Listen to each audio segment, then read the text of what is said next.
Ho, ho, ho! Mrs. Claus baked 156 gingerbread cookies for the elves yesterday. Today she baked 89 more, but those silly elves have already eaten 95 cookies. How many gingerbread cookies are left? Help Santa figure it out. I've joined the Mote team to spread some Christmas cheer. Grab yourself a mug of hot cocoa and create a beautifully merry Santa-themed Google slide just like this one.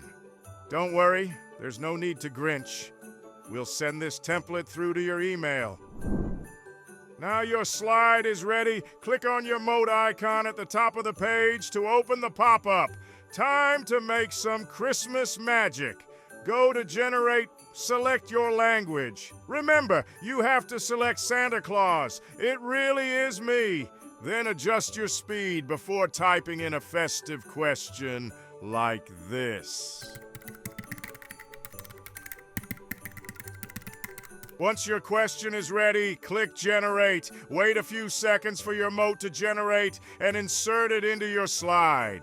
Now your students can press play and hear me read the question to them during this merry season. What a joyful way to keep learning fun. Ho, ho, ho. Merry Christmas to all, and happy moting to your classroom.